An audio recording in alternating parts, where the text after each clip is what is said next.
Sum of three numbers is 124 if the ratio between the first and second is 2:3 and between the second and the third is 7:9. Then the third number is, അതായത് മൂന്ന് numbers ഉണ്ട്. അതിൽ ആദ്യത്തെ രണ്ട് numbers തമ്മിലുള്ള ratio ആണ് 2:3. അടുത്ത സെക്കൻഡും രണ്ടാമത്തെയും മൂന്നാമത്തെയും നമ്പേഴ്സ് തമ്മിലുള്ള റേഷ്യോ ആണ് 7:9. അങ്ങനെയെങ്കിൽ മൂന്നാമത്തെ നമ്പർ എത്രയാണെന്നാണ് ചോദിച്ചത്. നമുക്ക് ഇവിടെ മൂന്ന് നമ്പേഴ്സാണ്, എയും ബിയും സിയും. നമുക്ക് ആദ്യത്തെ രണ്ട് നമ്പർ തമ്മിലുള്ള റേഷ്യോ A/B = 2:3. ഇനി അടുത്തത് രണ്ടാമത്തെ മൂന്നാമത്തെ നമ്പർ B/C = 7:9. നമുക്ക് മൂന്നാമത്തെ നമ്പർ ഏതാണെന്നാണ്, മൂന്നാമത്തെ നമ്പർ യഥാർത്ഥത്തിൽ എത്ര എന്നാണ് റേഷ്യോ അല്ല കണ്ടുപിടിക്കാൻ, മൂന്നാമത്തെ നമ്പർ എത്രയാണെന്നാണ് കണ്ടുപിടിക്കേണ്ടത്. അപ്പോൾ നമ്മളിതിനെ A/B/C എന്ന റേഷ്യോയിലേക്ക് ആദ്യം കൺവേർട്ട് ചെയ്യണം. ഓക്കെ, അപ്പോൾ മൂന്ന് നമ്പേഴ്സിനെ കൂടി സം എത്രയെന്ന് പറഞ്ഞിട്ട് 124 ആണെന്ന് പറഞ്ഞിട്ടുണ്ട്. അപ്പോൾ നമുക്കിവിടെ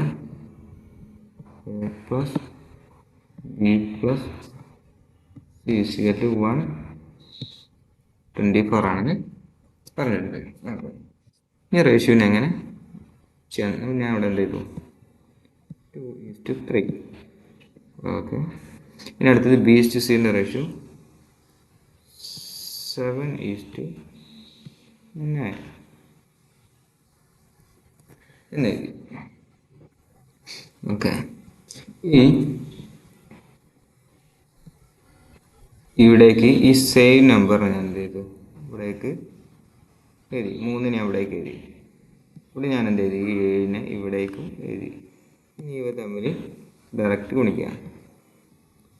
2 × 7 14, 3 × 7 21, 3 × 9 27 എന്ന് കിട്ടി. ഇതാണ് A/B/C മൂന്ന് നമ്പേഴ്സിൻ്റെ യഥാർത്ഥത്തിലുള്ള റേഷ്യോ. നമുക്കിതിനെ വേണമെങ്കിൽ ഇനി ചെറുതാക്കാൻ പറ്റുമെന്ന് നോക്കാം. നമുക്ക് ചെറുതാക്കാൻ പറ്റാത്ത സ്ഥിതി നമ്മൾ ആഡ് ചെയ്ത് നോക്കാം. 14 + 21 + 27, 7 × 8 4, 12 × 2 1,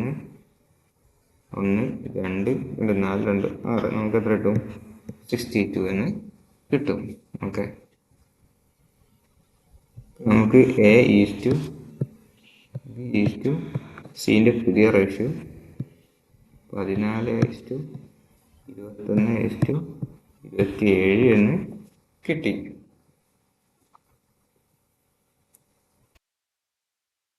അതിൻ്റെ സമ്മും കിട്ടി 62. നമുക്കിവിടെ ഓൾറെഡി തന്നിട്ടുണ്ട് എത്ര, ഇതിൻ്റെ സം എത്രയാണ്, 124 ആണെന്ന് നമുക്ക് തന്നിട്ടുണ്ട്. ഓക്കെ, അപ്പോൾ നമ്മൾ എന്ത് ചെയ്തു, നമുക്കിപ്പോൾ A/B/Cൻ്റെ ടോട്ടൽ സമ്മ് നമുക്ക് എത്ര കിട്ടിയത്, 62 ആണ് കിട്ടിയത്. 62 എന്തിന് തുല്യമാണ്, 62 എന്ന റേഷ്യോ 124 എന്ന നമ്പറിന് തുല്യമാണ്. ഓക്കെ, നമ്മൾ ഈ റേഷ്യോയിൽ കോമൺ ഫാക്ടർ കണ്ടുപിടിക്കേണ്ടി ഈ 124നെ 62 കൊണ്ട് ഡിവൈഡ് ചെയ്യാം. നമുക്ക് ആൻസർ 2 എന്ന് കിട്ടും. ഓക്കെ, ഈ 2 ആണ് ഇവിടുത്തെ കോമൺ ഫാക്ടർ. നമ്മളെപ്പോഴും റേഷ്യോ എഴുതുമ്പോൾ അതിൻ്റെ കൂടെ എന്തുണ്ടാവും, A ആണെങ്കിൽ അതൊരു AX, അതിൻ്റെ കൂടെ ഒരു X എന്ന് പറഞ്ഞൊരു കോമൺ ഫാക്ടർ ഉണ്ടാവും. B ആണെങ്കിൽ ഉണ്ടാവും C/X. ഈ രീതിയിലായിരിക്കും എപ്പോഴും ഒരു റേഷ്യോ ക്രിയേറ്റ് ചെയ്യുക. ഇതിലുള്ള കോമൺ ഫാക്ടറായ ഈ X ആണ് നമുക്ക് കിട്ടിയത്, ഈ 2. ഓക്കെ, ഇത് ഇനി നമുക്ക് എങ്ങനെ കണ്ടുപിടിക്കാമെന്ന് നോക്കാം.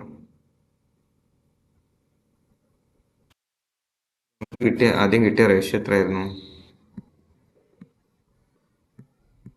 14:21:27. ഓക്കെ. നമ്മളോട് ചോദിച്ചിരിക്കുന്നത് തേർഡ് നമ്പർ എന്നാൽ 27.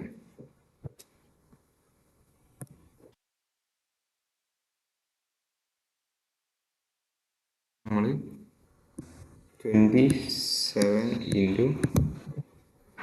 2 ചെയ്യാം. അപ്പോൾ നമുക്ക് എത്ര കിട്ടും? 54 കിട്ടും. നമുക്ക് ആൻസർ ഓപ്ഷൻ 2 ആയ 54 എന്ന് ആൻസർ കിട്ടും. ഇത് നമുക്ക് രണ്ടാമത്തെ നമ്പറാണ് ചോദിച്ചെങ്കിൽ നമുക്ക് 21 × 2 ചെയ്ത് കഴിഞ്ഞാൽ 41 കിട്ടും. ഇനി ആദ്യത്തെ നമ്പർ എത്ര എന്ന് വെച്ചാൽ 14 × 2 ചെയ്താൽ 28 എന്ന് കിട്ടും. ഇനി 28ഉം 44ഉം 54ഉം കൂട്ടിക്കഴിഞ്ഞാൽ നമുക്ക് എന്ത് കിട്ടും? 124 എന്ന ആൻസർ നമുക്ക് കിട്ടും. ഓക്കെ. ഇനി ആൻസർ കണ്ടുപിടിക്കാൻ നമുക്ക് ഏറ്റവും എളുപ്പമുള്ള ടൈം കൺസ്യൂമിങ് ആയ ട്രിക്കായിട്ട് മെത്തേഡ് എന്ന് ചോദിക്കാം. നമ്മളോട് പറഞ്ഞിരിക്കുന്ന തേർഡ് നമ്പറാണ് നമ്മളോട് കണ്ടുപിടിക്കാൻ പറഞ്ഞത്. നമുക്ക് തേർഡ് നമ്പർ എപ്പോൾ എന്തിൻ്റെ മൾട്ടിപ്പിൾ ആയിരിക്കും? 9ൻ്റെ മൾട്ടിപ്പിൾ ആയിരിക്കും. നമ്മളെങ്ങനെ എഴുതാ? 2:3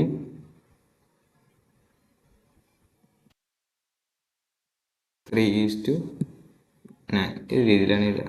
ഇതേപോലെ എന്നുള്ള രീതിയിലാണ് നമ്മൾ മൾട്ടിപ്ലൈ ചെയ്യുക.